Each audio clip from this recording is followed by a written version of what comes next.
నిన్న నామినేషన్ కార్యక్రమానికి వచ్చినటువంటి అశేష జనాలకి, వైఎస్ఆర్సీపీ కార్యకర్తలకి, నాయకులకి అంతమందిని తీసుకొని వచ్చి సక్సెస్ చేసిన దానికి, అంతమంది వచ్చిన దానికి ప్రతి ఒక్క నాయకుడికి కూడా పేరు పేరున ధన్యవాదాలు తెలియజేస్తున్నాను. ఈ 5 ఏళ్లలో చాలామంది కూడా కేతిరెడ్డి మీద పోటీ చేయాలని, కేతిరెడ్డిని మారితే పేరు వస్తుందని, మాట్లాడితే ఫేమస్ అవుతామని, కేతిరెడ్డిని మాట్లాడితే ఫేమస్ అవుతామని చాలామంది వచ్చినారు.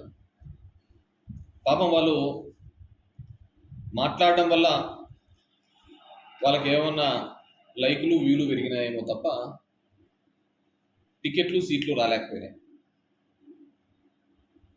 వాళ్ళు చేసిన ప్రతి ఆరోపణ అబద్ధం కాబట్టి నేను ప్రతి సందర్భంలోనూ కూడా ఒక ఛాలెంజ్ చేస్తూ ఉంటే, ఎవరైనా సరే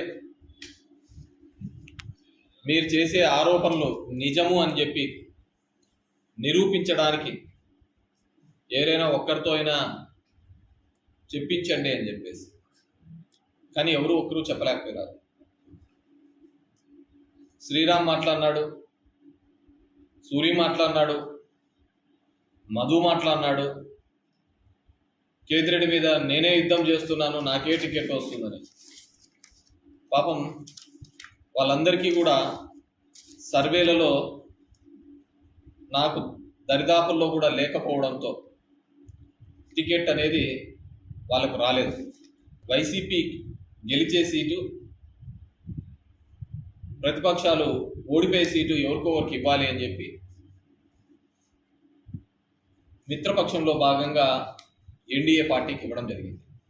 జనం దగ్గర కాకుండా కేవలం యూట్యూబ్లలోనూ ఛానళ్ళతోనే బతకాలని చూశారు.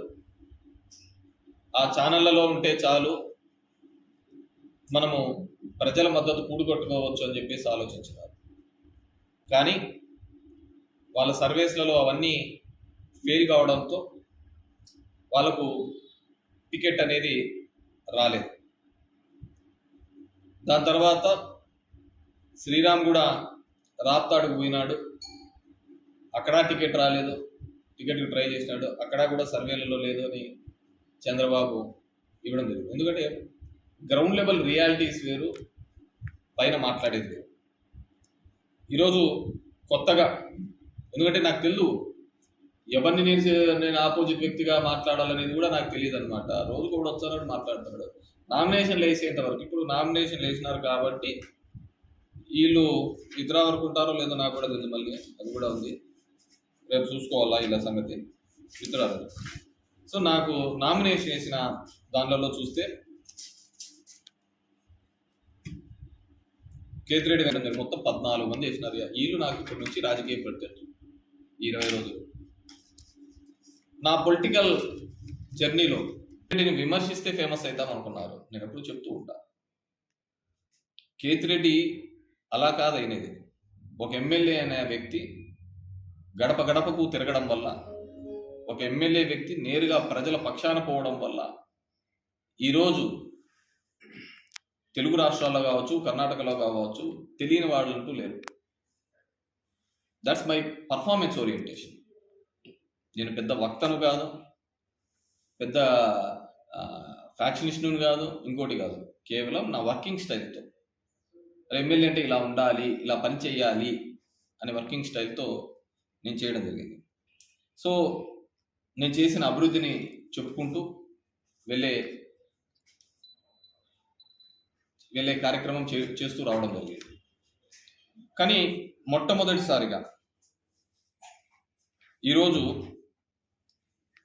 కొన్ని ఈ 14 పార్టీలలో వచ్చిన వాళ్ళు, మన ఊరోళ్ళు కొంతమంది ఉన్నారు, మన ఊరు కాని ఊరోళ్ళు ఉన్నారు, మన రాష్ట్రం కాని వాళ్ళు కూడా మన రాష్ట్రానిలో వచ్చి సెటిల్ అయ్యి ఉన్న వాళ్ళు కూడా ఈరోజు ఉన్నారు. వీళ్ళందరికీ కూడా వాళ్ళు చెప్పేది లేక, చేసేదేమీ లేక, కొంతమందిని కొత్త విధానం మన ధర్మవరం నియోజకవర్గంలో ఇప్పుడు కొత్తగా వచ్చింది. ఆ విధానం ఏంటంటే, ఇంతకుముందు కార్యకర్తలు వెంటేసుకొని తిప్పేవాళ్ళు. కార్యకర్తలు ఆలోచన విధానం, సిద్ధాంతపరమైన రాజకీయాలు చేసేవాళ్ళు నాయకుడు. మొదటిసారిగా ధర్మవరం నియోజకవర్గంలో నాయకులకి డబ్బులతో కొనుగోలు చేసే వ్యాపారం మొదలైంది. ఎందుకంటే వాళ్ళెవరో తెలియదు కదా. 30 రోజుల్లో రాజకీయం చేయాలని ఒక పాఠం చదువుకుంటారు మామూలుగా. ఇంతకుముందు బుక్స్ అమ్ముతారు, ఇంగ్లీష్ తయారై 30 రోజుల్లో తెలుగు, తమిళ్ అని కోటిల్లో బుక్ స్టాల్ అమ్మేవాళ్ళు, బుక్ స్టాల్ దగ్గర. ఇట్లా 30 days పాలిటిక్స్ అని వచ్చినారన్నమాట. ఒక హంబక్, ఒక హైప్ క్రియేట్ చేయడానికి. ఊర్లో వాడు ఎవడు మాట్లాడు, ఎవరెవరో బయట నుంచి వస్తారు. నాకు తెలిసి 2000 మంది దాకా బయట ఉన్నారు. అన్న ఇంత సూపర్, అన్న ఇంత పాపరు, అన్న ఇంత పాపరు అని చెప్పేసి. వాళ్ళందరూ కూడా కొత్త సాంప్రదాయాన్ని నెలకొల్పడం, కొనడము.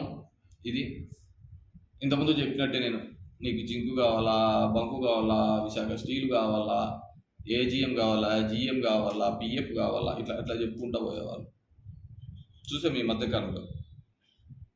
దీంట్లో ఒక కొత్త రకమైన వాదన తీసుకుని రావడం జరిగింది. అదేంటంటే 50 సంవత్సరాలుగా బీసీలకు ఇవ్వలేదు అనే వాదన. అది ముమ్మాటికి తప్పు. ఈరోజు ఒక డబ్బున్నవాడు వచ్చినాడు, ఆ డబ్బున్న దగ్గర డబ్బు ఎలా పీక్కోవాలనే ఒక ఆలోచనతో చేస్తున్న విధానం. నేను 3 ఎలక్షన్స్ చెప్తాను, నేను పోటీ చేసిన ఎలక్షన్స్. టోటల్గా 25 మంది పోటీ చేసినారు. 25 మంది పోటీ చేస్తే నాకు ఆ రోజు తీసుకుని రావడం జరిగింది. అదేంటంటే 50 సంవత్సరాలుగా బీసీలకు ఇవ్వలేదు అనే వాదన. అది ముమ్మాటికి తప్పు. ఈరోజు ఒక డబ్బున్నవాడు వచ్చినాడు, ఆ డబ్బున్న దగ్గర డబ్బు ఎలా పీక్కోవాలనే ఒక ఆలోచనతో చేస్తున్న విధానం. నేను 3 ఎలక్షన్స్ చెప్తాను, నేను పోటీ చేసిన ఎలక్షన్స్. టోటల్గా 25 మంది పోటీ చేసినారు.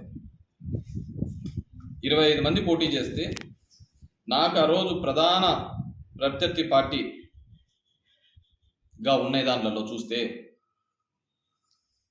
కాచర్ల కంచన్న, భారతీయ Janata party,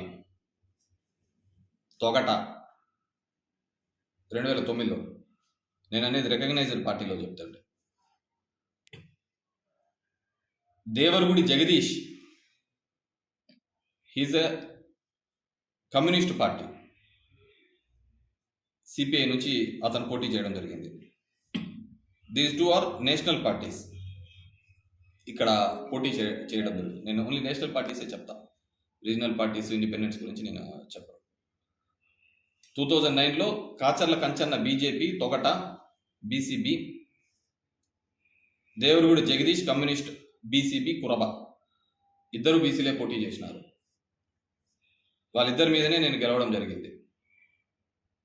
live about the independence. Okay. 2019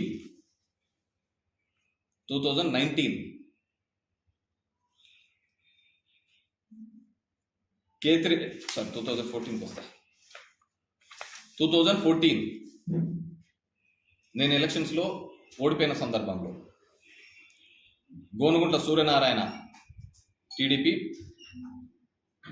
మిద్దె Ravindrababu BSP national parties, Rangana Ashwathanarayana national Congress, INC Indian national Congress Togata,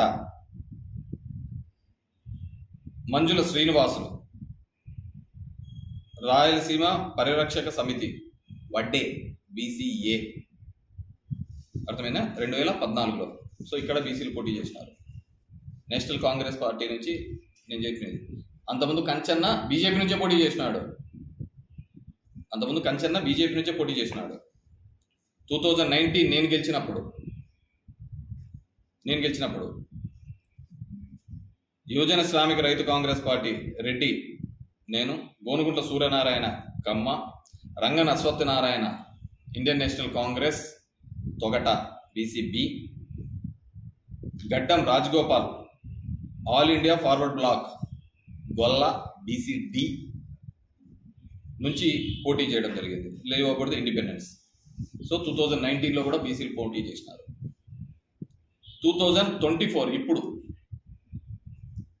Kethireddy Venkatramireddy Reddy OC, Rangana Satyanarayana Togata BC B, Satyakumar Yadav BJP Bharatiya Janata party. ఇతని క్యాస్ట్ ఇంతవరకు చెప్పలే.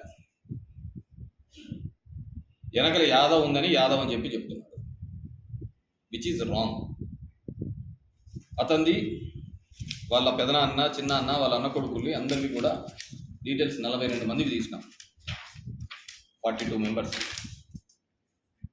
వీళ్ళ అమ్మ నాన్న మహారాష్ట్ర బార్డర్ నుంచి వచ్చిన వాళ్ళు, మరాఠీ.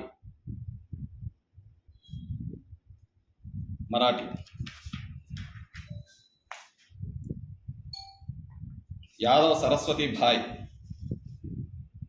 కుమారి కేర్ ఆఫ్ శ్రీనివాస్ శివాజీరావు, వీళ్ళ బంధువులు, పెదనాన్ననో చిన్నాన్న అప్పుడు ఇదనమాట. వాళ్ళది వైఎస్ఆర్ కడప ఆర్య క్షత్రియ బీసీ బి, కానీ యాదవ్ అయితే బీసీ-డి. ఇంతవరకు అతను ఏదో చెప్పలే, కేవలం మొగ్గ పెడుతున్నాడు, మోసం చేస్తున్నాడు అందరికీ కూడా. సో ఇవి అతను తెచ్చిన certificates. He is not at all Yadav. అది యాదవ్ అనే అతను యాదవ్తో పేరు మాత్రమే ఉంటుంది. ఇప్పుడు మా గుర్రం శ్రీనివాస్ రెడ్డి అని ఉన్నాడు. గుర్రం అనే ఇంటి పేరు వీవర్ కమ్యూనిటీలో ఉంది, బోయ కమ్యూనిటీలో ఉంది, రెడ్డి కమ్యూనిటీలో ఉంది, కమ్మ కమ్యూనిటీలో ఉంది, ఎస్సీ కమ్యూనిటీలో ఉంది. అన్ని కమ్యూనిటీస్లోనూ గుర్రం ఉంది. గుర్రం ఇంటి పేరు ఉన్నంత మాత్రాన మొత్తము గుర్రాలన్నీ వాళ్ళవే కాదు. కేతిరెడ్డి వెంకట్రామరెడ్డి నా పేరు. కేతిరెడ్డి పల్లె అని మహబూబ్ నగర్ దగ్గర ఉంది. హైదరాబాద్ పోతా అంటే నీకు కుడివైపు కనబడుతుంది, ఇక్కడ నుంచి పోతుంటే కేతిరెడ్డి పల్లె అని. కేతిరెడ్డి పల్లె అంతా నాదే అయిపోతుంది. ప్రతిదీ అబద్ధం, మోసం చెప్తాను అందరి గురించి. ఇలా చరిత్ర అంతా కూడా ఆయన అఫిడవిట్ ఒకటి ఇవ్వడం జరిగింది. ఇదని వ్యతిరేకించడం జరిగింది. బీసీ వ్యతిరేకని, ఇంకో వ్యతిరేకని, కోటి కావచ్చు, సూర్యప్రకాష్ బాబు కావచ్చు, ఆది కావచ్చు, నేను ఎంపీపీని చేసిన ఆది, వీళ్ళు కావచ్చు. I want to explain. కోటి రాముడి కుటుంబంతో మాకు ఎన్నో సంవత్సరాలుగా సంబంధాలు ఉన్నాయి. కోటి రాముడి కుటుంబం మాకు ఎలక్షన్స్ చేసిన తర్వాత పరిటాల రవి వాళ్ళు బెదిరిస్తున్నారు అని చెప్పేసి 1999 to 2004 మధ్యలో తెలుగుదేశం పార్టీలోకి చేరడం జరిగింది. తర్వాత 2004లో కూడా వాళ్ళు తెలుగుదేశంలోనే ఉన్నారు. నేను రాజకీయాల్లోకి వచ్చిన తర్వాత 2006లో వచ్చిన తర్వాత 2009లో